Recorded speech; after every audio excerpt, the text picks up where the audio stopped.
اللہ اکبر، سبحان اللہ، الحمدللہ، استغفر اللہ، نحمدہ و نصلی علی رسولہ الکریم، اما بعد، اعوذ باللہ من الشیطان الرجیم، بسم اللہ الرحمن الرحیم۔ اخوت، اجتماعی عبادت اور فلاح، یہ ہمارا آج کا موضوع گفتگو ہے۔ جب اذان ہوتی ہے، ہر اذان میں، پانچوں اذانوں میں حی علی الفلاح کی آواز آپ سنتے ہیں، تو یہ کس لیے ہوتی ہے یہ پکار کہ آئیے فلاح کی طرف؟ کیا صرف فلاح پانے کے لیے، فیض اٹھانے کے لیے، فائدہ پانے کے لیے، یا فلاح کر مل کر فلاح کے کام کرنے کے لیے؟ پہلی چیز اخوت ہے، بھائی چارہ۔ رسول اللہ صلی اللہ علیہ وسلم نے مدینہ پہنچ کر مسجد نبوی کی تعمیر کے بعد جو سب سے پہلا کام کیا وہ مواخات قائم کی، بھائی چارہ بنایا۔ بھائی کیا ہوتا ہے؟ بھائی آپ کے خون میں شریک ہوتا ہے، آپ کی رگوں میں بھی وہی خون ہوتا ہے جو آپ کے بھائی کی رگوں میں ہوتا ہے۔ بھائی آپ کی جائیداد میں شریک ہوتا ہے، بھائی آپ کی عزت میں شریک ہوتا ہے، بھائی آپ کے معاملات میں شریک ہوتا ہے۔ آپ کے ہر بھائی کے دشمن مشترک ہوتے ہیں، آپ کے ہر بھائی کے دوست مشترک ہوتے ہیں۔ اخوت، بھائی چارہ۔ اسی لیے اللہ کے رسول صلی اللہ علیہ وسلم نے فرمایا کہ مسلمان ایک اینٹ کی مانند ہے، ہر اینٹ دوسری اینٹ کو مضبوط کرتی ہے۔ جب عمارت بنتی ہے تو اینٹیں جڑتی چلی جاتی ہیں اور معاشرہ مضبوطی کا سفر طے کرنا شروع کر دیتا ہے۔ تو یہ اخوت، یہ بھائی چارہ، کیا فلاح کا کام کیے بغیر ممکن ہے کہ قائم رہے؟ کیا یہ پاسبل ہے کہ آپ دوسروں کی فلاح کا کوئی کام انجام نہ دیں، کوئی خدمت انجام نہ دیں اور فلاح کے بغیر اخوت قائم رہے؟ آپ سے کہا جاتا ہے کہ با جماعت نماز 27 گنا ثواب ہے، مگر یہ کبھی سوچا کہ جب آپ فلاح کا کام اجتماعی طور پر کرتے ہیں تو وہ کتنے گنا ہو جاتا ہوگا؟ وہ کئی سو گنا اس کا ثواب بڑھ جاتا ہے، کیونکہ با جماعت نماز بھی اسی لیے آپ کو سکھائی گئی ہے، اسی لیے یہ دستور العمل بنایا گیا ہے کہ آپ مل بیٹھیں، جڑ جائیں، پاس آ جائیں۔ اسلام کا سب سے بڑا پروگرام انسانوں کو جوڑنا ہے، ایک دوسرے کے قریب کرنا ہے، ایک دوسرے سے نزدیک لانا ہے، ان کی محبتیں بڑھانا ہے۔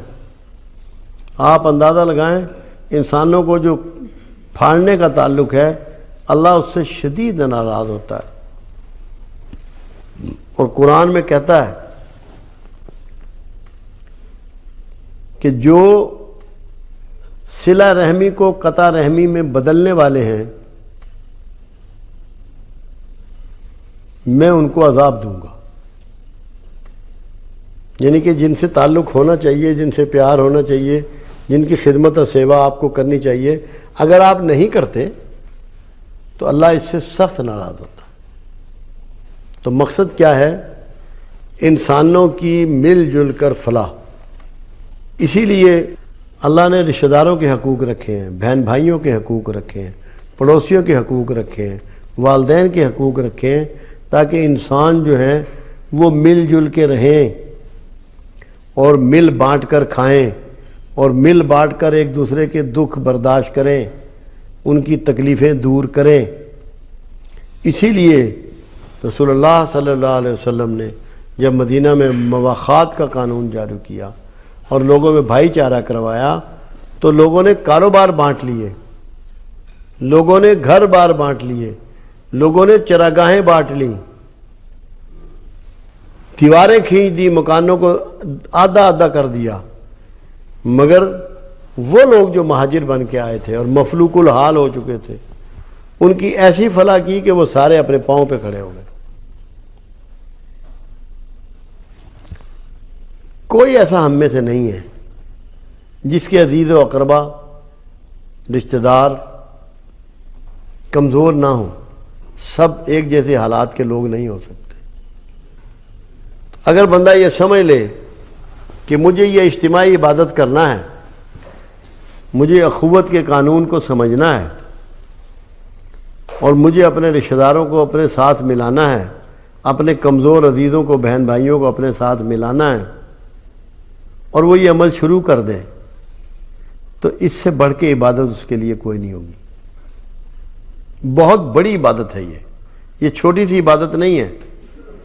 صرف آپ کو یہ سوچنا ہے کہ جو کچھ پروردگار عالم نے آپ کو دیا ہے وہ صرف آپ کے لیے نہیں دیا.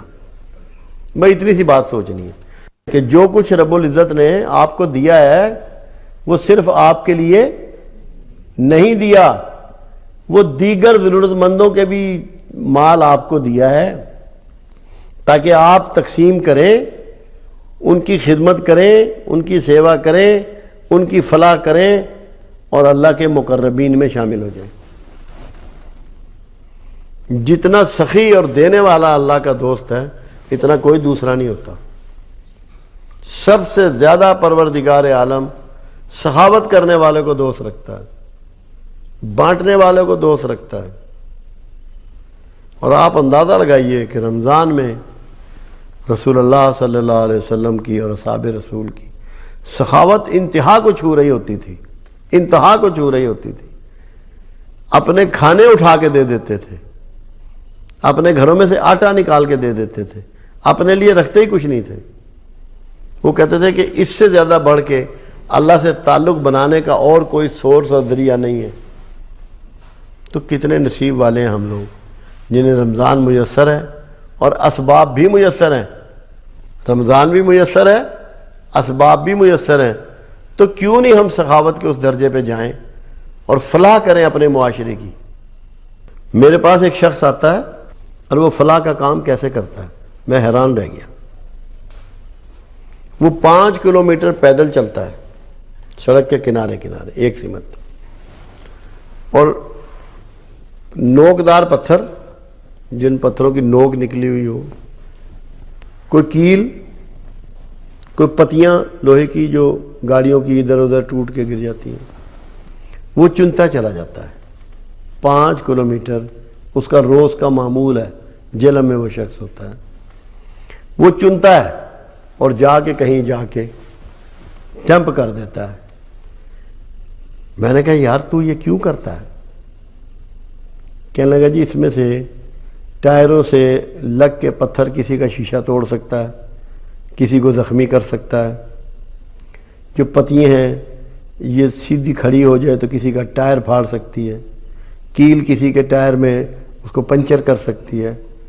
تو یہ میں ایسی خدمت کر رہا ہوں جو بظاہر کہیں نہ دفتر ہے نہ نوٹس ہے اس کا کوئی، مگر معاشرے کی خدمت کر رہا ہے، فلاح کا کام کر رہا ہے. تو راستے سے کانٹے ہٹانا بھی فلاح ہے، راستے کو ہموار کرنا بھی فلاح ہے،